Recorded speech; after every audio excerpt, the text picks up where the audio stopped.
अखिल भूमंडलीय सर्व शिरोमणि मुनि समाज के संस्थापक आदि मुनीश्वर योगेश्वर सदगुरुदेव शिव मुनि महाराज की जय। उपस्थित मुनि वृंद, साधु सज्जन वृंद, संत वृंद, साधक वृंद, आध्यात्म ज्ञान के जिज्ञासु और प्रेमियों, सभी श्रोता वृंद, आप सभी को मेरा कोटिशः नमन, सप्रेम जय जय। तो आध्यात्मिक चर्चा चल रही है और हम लोग सदगुरुदेव शिव मुनि महाराज रचित ग्रंथ मनुष्य की महिमा के अंतर्गत चर्चा कर रहे हैं और मनुष्य के महत्व पर विचार विमर्श चल रहा है ना। तो आगे पढ़ते हैं, है ना। अपने को बंधन और मुक्ति देने वाला मनुष्य है। मनुष्य सर्वशक्तिमान है जो दया भी करता और निर्दयता भी, बेईमानी भी करता और ईमानदारी भी, गुरु भी बनता और शिष्य भी है। कितने आश्चर्य की बात है ना। मनुष्य कितना महान है। अपने को बंधन और मुक्ति देने वाला मनुष्य है। लोग क्या सोचते हैं कि बंधन जो है उसे मुक्ति देने वाला ईश्वर है, लेकिन नहीं। बंधन देने वाला भी मनुष्य, मुक्ति देने वाला भी मनुष्य अपने खुद को अपने बंधन में रखता है वह, और खुद ही मुक्त भी होगा। लेकिन अज्ञान में बंधन में पड़ा हुआ है और ज्ञान होते ही मुक्त हो जाएगा, है ना। अज्ञान जो है वो खुद ही फैला के रखा है। अपने अज्ञान अपने आप फैला के रखा है और उसी अंधेरा में पड़ा हुआ है ना।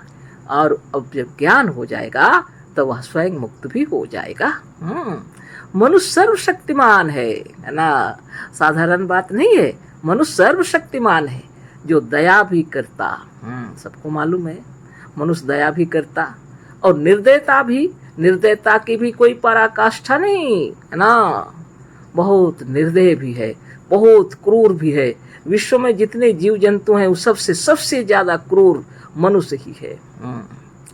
बेईमानी भी करता, सबको पता है, बेईमानी भी करता है और ईमानदारी भी, है ना, ईमानदारी भी है। गुरु भी बनता और शिष्य भी। मनुष्य ही गुरु भी बनता है, शिष्य भी बनता है। इस भूमंडल में आप देख रहे हैं जितने गुरु है सब मनुष्य हैं, जितने शिष्य है सब मनुष्य हैं।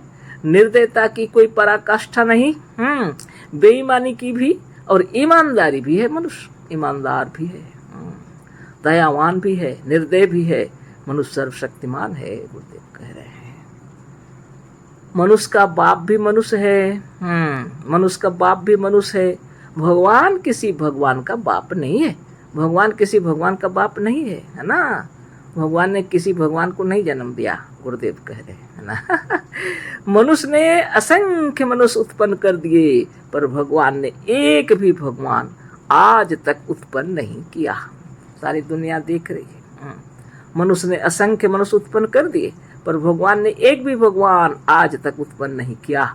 मनुष्य सर्वशक्तिमान है, मनुष्य महान है। मनुष्य ही ऐसा है कि यदि उसको बहुत महान या भगवान कहो तो रुष्ट हो जाता है। शायद इसलिए कि वह भगवान नहीं, भगवान को बनाने वाला है। धन्य धन्य सदगुरुदेव शिव मुनि महाराज की जय। तो बहुत महान है मनुष्य, गुरुदेव कह रहे हैं। मनुष्य ने असंख्य मनुष्य उत्पन्न कर लिए, भगवान ने आज तक एक भी भगवान उत्पन्न नहीं किया।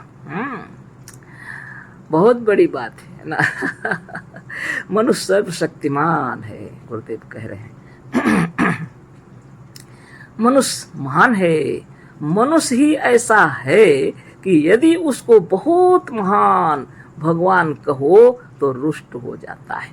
एक मनुष्य ही ऐसा है, उसे यदि तुम बहुत महान और भगवान कहो तो रुष्ट हो जाता है। शायद इसलिए गुरुदेव कह रहे हैं, शायद इसलिए कि वह भगवान नहीं, भगवान को बनाने वाला है। गुरुदेव कह रहे हैं शायद इसलिए कि वह भगवान नहीं लेकिन भगवान को बनाने वाला है। यह तो सदगुरुदेव लिख रहे हैं, है ना। बहुत बड़ी बात। मनुष्य शायद इसलिए रुष्ट हो जाता है क्योंकि वह भगवान नहीं लेकिन भगवान को बनाने वाला है, उसे भी बड़ा है ना। बहुत बड़ी बात। मनुष्य अपने बनाए हुए को, अपनी सृष्टि को, अपनी रचना को और अपने द्वारा रचे हुए और माने हुए भगवान को छोटा होते देखना नहीं चाहता। भगवान को छोटा कहो तो नाराज होता है। देखिए, मनुष्य अपने बनाए हुए को, अपनी सृष्टि को, अपनी रचना को और अपने द्वारा रचे हुए और माने हुए भगवान को छोटा होते देखना नहीं चाहता है। सबको मालूम है, भगवान को छोटा कहो तो नाराज होता है, क्योंकि मनुष्य ने भगवान की रचना की है। उसको छोटा कहो तो नाराज होता है, क्योंकि उसने बनाया हुआ है। उसे छोटा कहो पर उसके बनाए हुए और उसके माने हुए, उसकी कल्पना से बने हुए ईश्वर को छोटा मत कहो। भले मनुष्य को छोटा कह लो, मान लेगा, लेकिन मनुष्य ने जिसकी कल्पना की है उसको, उसके ईश्वर को यदि छोटा कहो, वह पसंद नहीं करता है, नहीं मानता। मनुष्य चाहता है कि भगवान को वह जैसा मानता है वैसा ही सारी दुनिया माने। मनुष्य ने जैसी कल्पना कर रखी है भगवान की, वह चाहता है कि जैसा वह मानता है वैसा ही सारी दुनिया माने। हमारे माने हुए हमारे भगवान को दूसरे लोग क्यों नहीं मानेंगे? वो सोचता है हमारे माने हुए भगवान को हमने जैसा माना है वैसा दूसरे लोग क्यों नहीं मानेंगे? हम मानते हैं कि भगवान पूंछदार है। भगवान पूंछदार है तो सबको मानना चाहिए, उसका कहना है। हम मानते हैं भगवान पूंछदार है, बंदर है, हाथी है, हाथी के समान सूंड है, सूंडदार है, 5 मुख वाले हैं, उजले हैं, नीले हैं, तो ऐसा ही लोग माने। अब ये कह रहे हैं, गुरुदेव कह रहे हैं कि मनुष्य कहता है हम जैसा जानते हैं, हम जैसा मानते हैं वैसे लोग क्यों नहीं मानेंगे। अगर हम जैसा सोचते हैं, जैसा हमने कल्पना की है, वो कल्पना की वो नहीं जानता, वो ऐसा ही सोचता है। भगवान पूंछदार हैं, भगवान हनुमान यानी बंदर हैं, हाथी हैं, हाथी के समान सूंड है, सूंडदार हैं, 5 मुख वाले हैं, उजले हैं, नीले हैं, तो ऐसा ही लोग क्यों नहीं मानेंगे? लोग को मानना पड़ेगा। कैसे नहीं मानेंगे? वह कहता है मानना पड़ेगा। जो नहीं मानेंगे उन्हें मार डालेंगे, है ना। जो नहीं मानेंगे उनको मार डालेंगे, डरा के धमका के सबको। ये क्या तमाशा है? चल रहा है, ऐसे ही चल रहा। हमारे बनाए हुए मंदिर को कोई ना गिराए, हमारे बनाए हुए मंदिर को कोई ना गिरावे, हमारे भगवान की मूर्ति को कोई ना तोड़े, हमारे भगवान की मूर्ति को कोई ना तोड़े। भगवान के लिए मनुष्य लड़ता है, भगवान की ओर से भगवान की बनाई हुई मूर्ति के लिए मनुष्य लड़ता है। भगवान नहीं लड़ रहे, लेकिन मनुष्य लड़ रहा है। मनुष्य भगवान के लिए लड़ता है, भगवान की मूर्ति के लड़ता है, भगवान की मंदिर के लड़ता है, भगवान के लिए मनुष्य लड़ता है, भगवान नहीं लड़ता। भगवान कुछ नहीं करता, जो है ही नहीं वह करेगा क्या, है ना। भगवान कुछ नहीं करता, वह है ही नहीं तो करेगा क्या। मनुष्य ही महान है, ईश्वर तो मनुष्य का मोहताज है, मनुष्य के मानने पर है। मनुष्य ही महान है, ईश्वर तो मनुष्य का मोहताज है, मनुष्य के मानने पर है। सब अपने अपने घरों में देख लीजिए, जितने देवी देवता सब रखे हुए हैं ना, सबको आप खिलाएंगे तो खाएगा, नहलाएंगे तो नहाएगा। आपके ऊपर निर्भर करता है। वो अपने से खा नहीं सकते, आपसे नहा नहीं सकते, आप उसकी जगह साफ कर दीजिए, साफ रहेगा, नहीं तो नहीं, है ना। ये क्या तमाशा है? सब बेकार। मनुष्य अपने व्यर्थ में सब कार्य करते हुए समय को बर्बाद करता रहता है। इतना समय योगाभ्यास करना चाहिए, प्रणव ध्यान प्राणायाम करना चाहिए। इस शरीर के अंदर में अपने विचार विमर्श हो रहा है, इसके अंदर में तन्मय होकर स्वाध्याय करना चाहिए। उसमें व्यर्थ का बाहर में भगवान को रख के और उसको लेकर के लड़ाई झगड़े दंगा फसाद सारा दुनिया करते रहता है। मिल रहा है क्या? समय की बर्बादी है और कुछ नहीं। मनुष्य जब तक ईश्वर को मूर्तिमान मानता था तब बेचारा मूर्तिमान था। मनुष्य जब तक ईश्वर को मूर्तिमान साकार मानता था तब बेचारा मूर्तिमान था।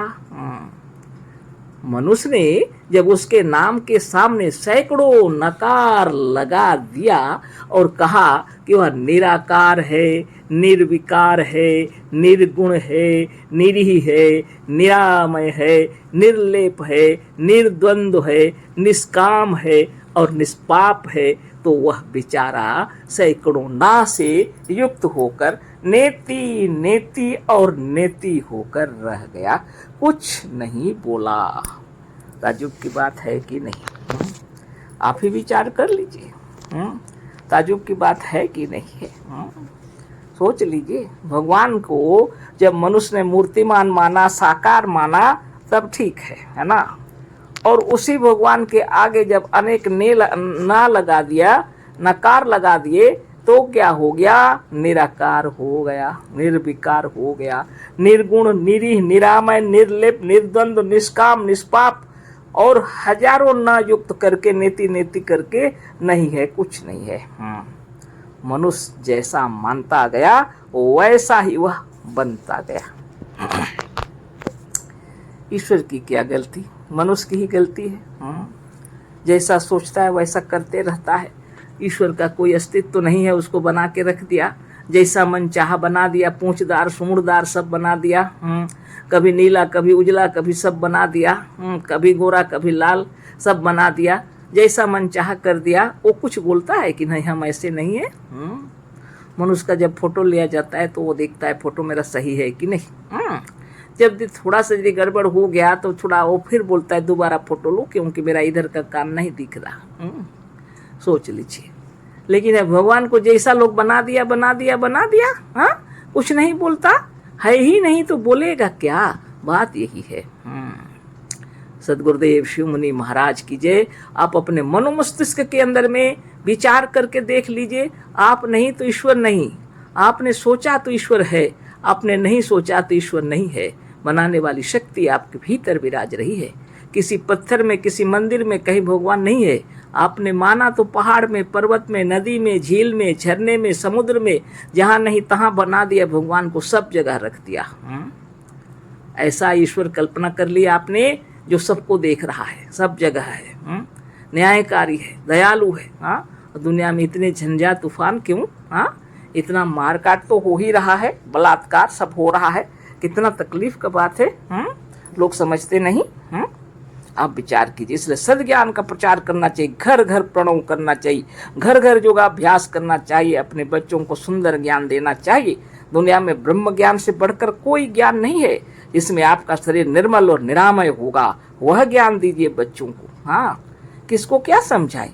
घर में खाली सुबह शाम एकदम प्रार्थना और जाप चाप और बच्चों को उसके पीछे लगा के रखे हुए हैं, है ना। सोचते हैं कि भविष्य में ये बच्चे बड़े हो जाएंगे तो महान बन जाएंगे। जब तक प्रणव नहीं करेंगे, जब तक योगाभ्यास नहीं करेंगे, शरीर स्वस्थ निरोग नहीं होगा। आज जैसा जहरीला चीज हम लोग खा रहे हैं, ये सबको हजम करने के लिए साधन की आवश्यकता है। चक्र भेदन सदगुरुदेव बतला करके गए हैं। षड्रस भोजन पचाने की शक्ति है और कालकूट विष हजम करने की शक्ति है आपके अंदर। लेकिन आप साधन ध्यान तपस्या नहीं करेंगे तो आपके सेल्स कोष, नाड़ी नाड़ी, नस नस सब कमजोर होते चले जाएंगे, है ना। इसलिए बच्चों को साधन ध्यान और तपस्या सिखलाइए, शिवहम का मंत्र सिखलाइए, प्रणव सिखलाइए। शरीर स्वस्थ और निर्मल और निरामय होगा। और पढ़ाई लिखाई के साथ साथ आत्मज्ञान बहुत जरूरी है ना। तो आज इतना ही चर्चा करेंगे, फिर कर चर्चा करेंगे। अशेष धन्यवाद, कोटिशः नमन, सप्रेम जय जीव। सद्गुरुदेव शिव मुनि महाराज की जय।